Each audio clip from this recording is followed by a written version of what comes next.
आज हम पढ़ रहे हैं भोजन के मुख्य घटक कौन कौन से हैं और उनका क्या उपयोग है। भोजन के घटकों के रूप में देखें तो सर्वप्रथम कार्बोहाइड्रेट, फैट है, प्रोटीन्स होते हैं, मिनरल्स होते हैं, वाटर है, रफेज है, विटामिन है। तो इन सब के बारे में हम एक एक करके हम इनका अध्ययन करेंगे। पहला जो आता है भोजन का जो मुख्य अवयव है वो है कार्बोहाइड्रेट। ये ऐसे रासायनिक यौगिक हैं जो कार्बन, हाइड्रोजन और ऑक्सीजन से बने होते हैं और इनका जो सामान्य सूत्र है वो CnH2O N होता है। कार्बन, हाइड्रोजन और ऑक्सीजन के इन यौगिकों में हाइड्रोजन और ऑक्सीजन का अनुपात है वो 2:1 है। अतः ये कार्बन के हाइड्रेट्स होते हैं। शरीर में अधिकतर ऊर्जा हमें इनसे मिलती है। ये ऊर्जा के मुख्य स्रोत हैं। एक सामान्य मनुष्य में देखें हम तो 55 से लेकर 65% तक ऊर्जा भोजन में उपस्थित कार्बोहाइड्रेट से ही प्राप्त होती है। अब इनका वर्गीकरण की बात करें तो टाइप्स ऑफ कार्बोहाइड्रेट हैं वो इनकी शुगर इकाई के आधार पर हमें इन्हें 3 प्रकारों में बांटते हैं। पहला है मोनोसेकेराइड जिसमें एक शुगर इकाई होती है। दूसरा आता है ओलिगोसेकेराइड, ये 2 से लेकर 10 तक की शुगर इकाइयों के मिलने से बनते हैं। तीसरा जो प्रकार आता है वो है पॉलीसेकेराइड्स, ये 10 से अधिक शुगर यूनिट्स के मिलने से बनते हैं। तो ऐसे कार्बोहाइड्रेट हैं वो पॉलीसेकेराइड कहलाते हैं। मोनोसेकेराइड्स क्या होते हैं कि सरल शर्कराएं हैं जो पानी में घुलनशील होती हैं तथा स्वाद में मीठी होती हैं। इन्हें और सरल प्रकार की शर्करा में जल अपघटित नहीं किया जा सकता, मतलब इससे और अधिक सरल में नहीं तोड़ सकते अपन। कार्बन की संख्या के आधार पर ये निम्न प्रकार के हैं। ट्राइओज ऐसे मोनोसेकेराइड जिनमें 3 कार्बन युक्त श्रृंखलाएं हैं, जैसे है उदाहरण है DHEP डाइहाइड्रोक्सिन एसीटोन फॉस्फेट, या फॉस्फोग्लिसरेल्डिहाइड भी 3 कार्बन युक्त मोनोसेकेराइड है। 4 कार्बन वाली मोनोसेकेराइड को टेट्रोज कहते हैं। उदाहरण आता है इरिथ्रोलोज। अगला जो आता है वो पेंटोज, ये 5 कार्बन की जो मोनोसेकेराइड हैं और इनके उदाहरण हैं राइबोज है, डीऑक्सीराइबोज है। अगला है हेक्सोज, ये मोनोसेकेराइड 6 कार्बन की होती हैं। उदाहरण है ग्लूकोज, फ्रुक्टोज, गैलेक्टोज, मेनोज। इसी प्रकार हेप्टोज है वो 7 कार्बन की बनी है, जैसे सूडोहेप्टुलोज। अब मुख्य बातें देखिए मोनोसेकेराइड्स के बारे में।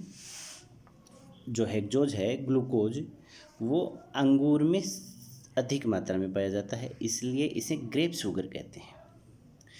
दूसरी प्रकार के जो भी हेक्सोजेज हैं वो भी क्या होते हैं कि यकृत में जाकर ग्लूकोज में बदल जाते हैं। तो जो ग्लूकोज है वो बॉडी में मैक्सिमम वही मिलता है, इसलिए इसे ब्लड शुगर भी कह देते हैं, इसे ब्रेन शुगर भी कह देते हैं। दूसरी शहद व मीठे फलों में है वो फ्रुक्टोज पाया जाता है, इसलिए फ्रुक्टोज को फ्रूट शुगर भी कहते हैं। और फ्रुक्टोज है वो सबसे मीठी शर्करा होती है। गैलेक्टोज है वो दुग्ध शर्करा लैक्टोज के एक भाग के रूप में पाया जाता है। इसी प्रकार मेनोज है वो स्वतंत्र रूप में नहीं पाया जाता है, ये है अंडे के एल्बुमिन में मिलता है या कास्ट में हेमीसेलुलोज के घटक के रूप में ये मिलता है। अगला जो आता है अपना कार्बोहाइड्रेट वो है ओलिगोसेकेराइड्स। ओलिगोसेकेराइड हैं ये 2 से 10 तक मोनोसेकेराइड इकाइयों की आपस में एक बंध बनता है और उस बंध का नाम है ग्लाइकोसाइडिक बंध। उस बंध के मिलने से ये ओलिगोसेकेराइड बनती है और बंध बनने से एक पानी का अणु बाहर निकलता है। मोनोसेकेराइड्स की संख्या के आधार पर ये निम्न प्रकार के हैं, जैसे डाइसेकेराइड, इसमें 2 मोनोसेकेराइड इकाइयाँ मिल जाएँ। ग्लाइकोसाइडिक बंध से 2 मोनोसेकेराइड इकाइयाँ मिल जाती हैं तो डाइसेकेराइड बनता है। उदाहरण माल्टोज, सुक्रोज, लैक्टोज। इसी प्रकार 3 मोनोसेकेराइड इकाइयों के मिलने से ट्राइसेकेराइड, 4 से टेट्रासेकेराइड, 5 मोनोसेकेराइड इकाइयों से पेंटासेकेराइड। ट्राइसेकेराइड के रूप में देखें तो रेफिनोज, टेट्रासेकेराइड स्टेकियोज, पेंटासेकेराइड बारबेकोज। मुख्य बातें इनके बारे में देखें तो माल्टोज है वो माल्ट शर्करा कहलाती है। लैक्टोज है वो सबसे कम मीठी शर्करा है। पादपों में शर्करा का परिवहन सुक्रोज के रूप में होता है। सुक्रोज को गन्ने की शर्करा या रसोई घर में जो पाई जाती है शक्कर वो सुक्रोज है। लैक्टोज की जो अधिकतम मात्रा है वो ह्यूमन बीइंग के दूध में लगभग 7% के पाई जाती है, सबसे अधिक होती है। अगला जो कार्बोहाइड्रेट है वो है पॉलीसेकेराइड। अनेक मोनोसेकेराइड इकाइयों के आपस में ग्लाइकोसाइडिक बंध से जुड़ने से पॉलीसेकेराइड्स बनते हैं। ये जल में अघुलनशील होते हैं। अभी तक हमने मीठे शर्करा के बारे में, मीठे कार्बोहाइड्रेट के बारे में देखा था, और ये यहाँ देखें तो अपन ये जल में अघुलनशील हैं और स्वाद में मीठे नहीं होते हैं।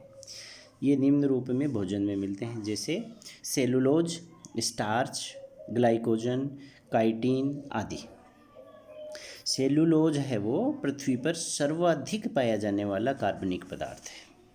दूसरे नंबर के ऊपर अपन बात करें तो काइटिन या फंगल सेलुलोज होता है, वो पृथ्वी पर सर्वाधिक पाया जाने वाला कार्बनिक पदार्थ होता है। पादपों का मुख्य संचित भोजन है वो स्टार्च होता है। स्टार्च के रूप में भोजन का संग्रह करते हैं। इसी प्रकार जंतु ग्लाइकोजन के रूप में भोजन का संग्रह करते हैं। कार्बोहाइड्रेट का महत्व क्या है? कार्बोहाइड्रेट निम्नलिखित महत्वपूर्ण कार्य करता है। पहला है ऊर्जा के मुख्य स्रोत है। ये 1 ग्राम कार्बोहाइड्रेट से 4.1 कैलोरी ऊर्जा प्राप्त होती है। दूसरा है शरीर में संचित भोजन के रूप में रहते हैं, जैसे पादपों में स्टार्च के रूप में और जंतु कोशिका में ग्लाइकोजन के रूप में कार्बोहाइड्रेट का संचयन होता है। तीसरा जो महत्व है वो है शर्करा के बहुलक। कोशिका भित्ति जैसे सेलुलोज से बनी है, क्यूटिकल, योजयुतक, मैट्रिक्स, कोशिका आवरण या सेल मेम्ब्रेन आदि बनाते हैं। जैसे सेल मेम्ब्रेन की बात करें तो ग्लाइकोजन या वसा के साथ में मिलकर बनती है। कनेक्टिव योजयुतक कनेक्टिव टिश्यू की बात करें तो कॉन्ड्रोइटिन जो पॉलीसेकेराइड है उससे बनता है।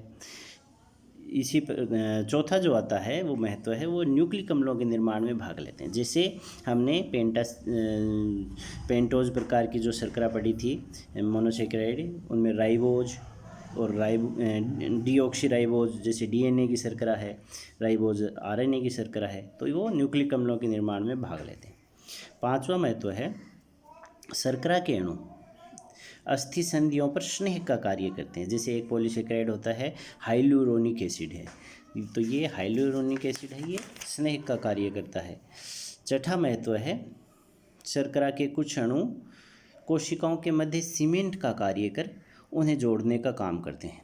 जैसे पेक्टिन है वो पादप सीमेंट के रूप में काम करता है। ये पेक्टिन के जो लवण है वो कैल्शियम और मैग्नीशियम पेक्टेट पादपों के मध्य जो पटलिका है वो बनाते हैं। इसी प्रकार हाइलुरोनिक एसिड है ये जंतु सीमेंट कहलाता है, जो 2 कोशिकाओं के मध्य जोड़ने का कार्य करता है। इसी प्रकार अनेक ये कार्बोहाइड्रेट्स हैं, इनका महत्व है। धन्यवाद।